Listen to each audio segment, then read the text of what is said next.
Every night before going to bed, the man would cover his wife's entire body in flour and then place her inside a clay jar weighing 10,000 gene. Next, the man sealed the jars opening tightly with mud. Finally, he set the jar ablaze and let it burn for 5 hours. The man believed that only through this ritual could his wife give birth to a son. Unfortunately, his wife ultimately failed to bear a child, so the man immediately drove her out of the house along with his newly pregnant mistress.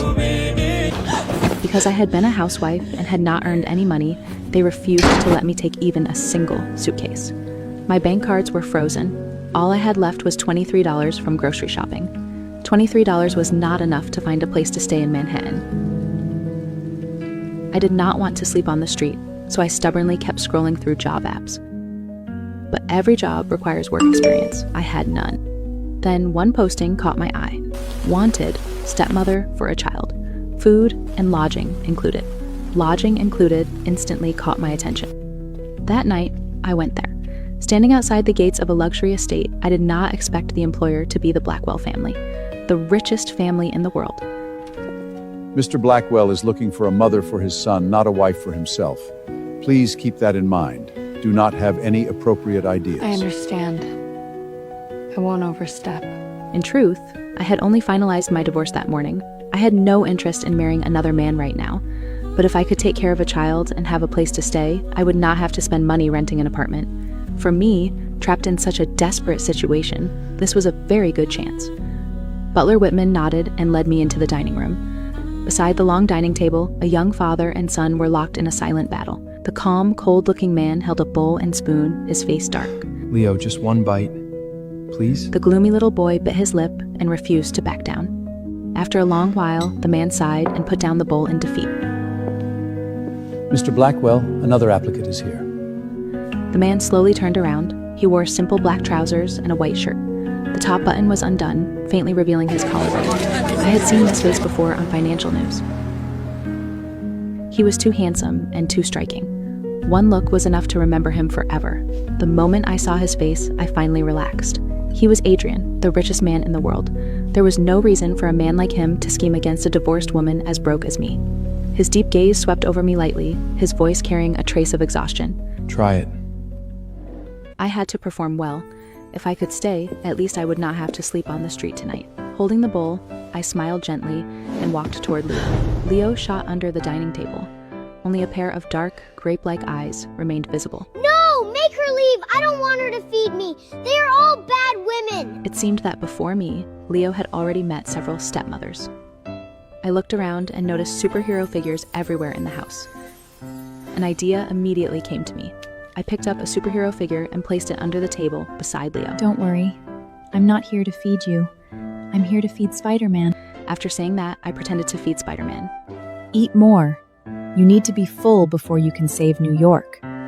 A child who doesn't eat will have skinny arms and legs. If he can't even protect himself, how can he protect the city? Leo lay beside me with a pitiful look, as if he had been completely forgotten. Only when his nose turned red from anxiety and he was about to cry did I act as if I had just discovered him. Oh my, is there a tiny hero here too? Spider-Man, can you share the rest of your food with him? Only after he eats can he grow as strong as you. I lowered my voice and pretended to speak like Spider-Man. Of course. Only when you're full will you have the strength to save the world. Then I returned to my normal voice and smiled as I brought the spoon to Leo's mouth. Do you want to eat now? Leo nodded hard and immediately took the spoon into his mouth. After several big bites, he even glared at me accusingly. Why aren't you feeding me more? Are you scared? Scared I'll become stronger than Spider-Man? Bad woman! I laughed. By accident, I met Adrian's eyes.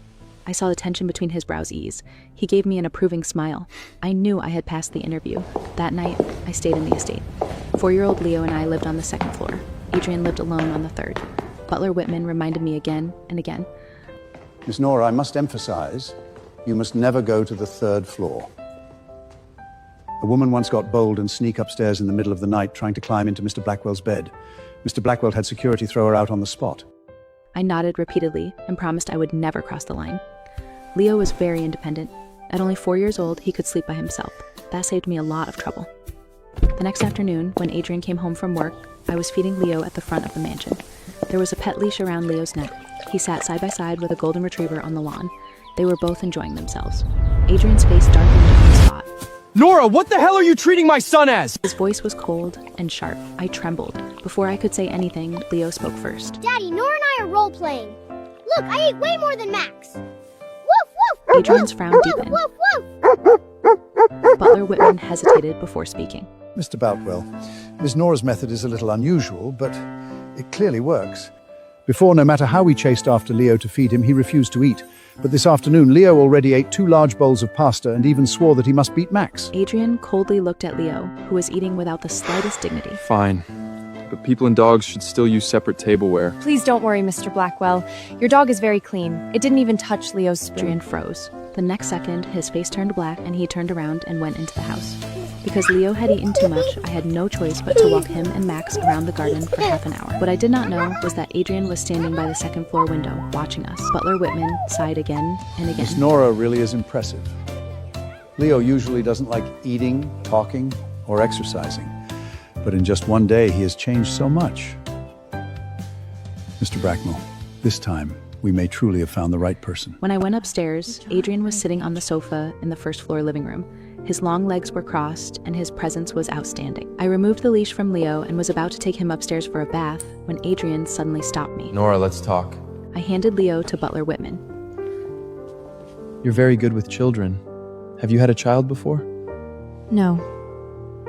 I once helped look after my ex-husband's sister's child for 2 years. Back then, my ex-husband's family thought I earned too little and ordered me to quit my job. After I quit, they said I was freeloading at home, lazy and useless. So they simply fired his sister's nanny and threw all the childcare work onto me. Your file says you were divorced? Adrian looked at me with deep eyes.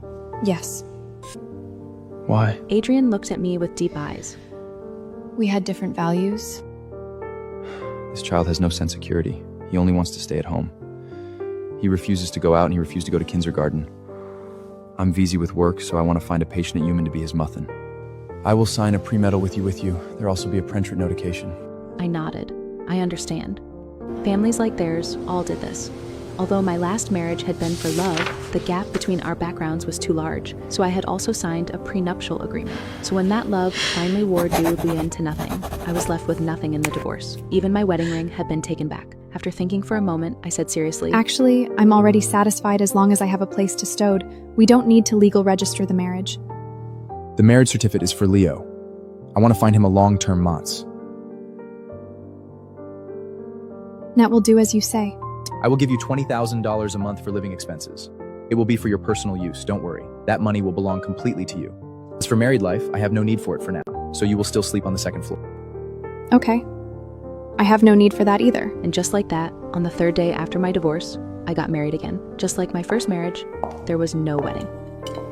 At dinner, Butler Whitman specially asked the kitchen to add a few extra dishes. Adrian handed me a diamond ring. That's not necessary. For Leo. Oh. All right. Sorry for the trouble. That night, I had just lain down when Leo pushed open my door and stood there nervously. Nora, What's wrong, Leo? can you read me a bedtime story? I'll ask my daddy to pay you more. Of course, if you don't want to, forget My it. heart softened instantly. Come here. I lifted the blanket and the little boy climbed in smoothly. That night, Leo fell asleep in my arms while listening to my bedtime story. Early the next morning, Adrian was shocked when he heard about it. Once again, approval showed between his brows. Noah, thank you for your hard work. I'll add another $10,000 to your monthly allowance. Mr. Brackwell, that's too much. After all, I had done far more in my last marriage. But when I got divorced, I was so broke I could not even afford a motel. During the day, I looked after my ex-husband's sister's child. At night, I cooked for my ex-husband. After satisfying his physical needs, I still had to get up in the middle of the night to clean the house. Even so, when we divorced, the Reed family said I had enjoyed 3 years of good life. I really like Leo. He may seem cold on the outside, but he is warm inside. He is very kind. I only read him a story. It was nothing difficult. I suddenly felt something small and warm grab my right hand. I looked down and saw Leo holding my hand, looking up at me. His little face was serious, but his dark grape-like eyes were watery. I did not expect him to be moved so easily. The women who came before me cared only me, about pleasing me. They ignored Leo's feelings. The extra $10,000 is decided. Since I could not refuse, I could only thank him. Thank you. From that day on, Leo became inseparable from me, until one day I needed to go to the hospital for a checkup and get my medicine. I promised I would come back as soon as possible, but Leo held my hand and refused to let go. Are you going to the hospital with Miss Nora? God bless us. Leo is actually willing to leave the house. In the end, Leo came with me to see the doctor. The doctor said my depression had improved recently and encouraged me to keep staying positive and relaxed. After we came out of the consultation room, Leo asked, Nora, are you sick? Does it hurt? His face was full of worry, looking at his innocent, concerned little face. If it hurts, I can give you candy. If you eat candy, you can forget the toy. Dada told me that. My tears fell without warning. Nora, I will eat properly. When I grow up, I can protect you. Then you'd better grow up quickly. When the two of us walked out of the hospital with red eyes, a low-key black Bentley was parked at the entrance. Adrian was leaning against the car. Mr. Blackwood, why are you here? Adrian picked Leo up. Seeing his son calm and composed, Adrian's eyes turned red. Whitman told me Leo left the house with you. I was worried, so I came to check. Daddy, as long as I'm with Nora, you don't need to worry. Adrian looked deeply at me and nodded. Daddy understands. Nora, I want to raise your allowance again. No, that's too much. Please don't. Nora, is there anything you want? I struggled for a long time before saying, Can you help me find a used car? Around $5,000 in total would be enough. It would make it easier for me to go out. You can choose any car from my garage. The cheapest car in your garage costs more than $200,000. I don't dare to drive it. Adrian nodded. Fine. Early the next morning, beside Adrian's luxury cars, there was a $5,000 used Ford minivan. He also invited a psychologist, said to be famous worldwide, to the house. Mr. Brackwell, your wife needs her family's company. Please don't put too much pressure on her. I'll remember that. The diagnosis was the same as the hospital's. Only the medicine prescribed to me was replaced with imported medication I had never been willing to spend money on before. The next day, I drove Leo out to play. He used to have no sense of security. First, we went to an amusement park. Then we went to a farmer's market. Nora, I don't want to hold it. But the things in my hands are too heavy. Can you help me? Fine, I'll help you just this once. Don't buy fish again next time. Leo followed behind me, holding a live fish that was still thrashing around inside a bag. His handsome little face tightened into a straight line. Nora! I instantly became tense. It was my ex-husband, Ethan. Out of instinct, I grabbed Leo's hand and tried to leave. Whose child is this? After leaving me, all you can do is work as a nanny for some rich family? Looks like you really can't without survive me. Now you're head, and now can apologize to me. I might have considered letting you wear the Reed family. I was furious.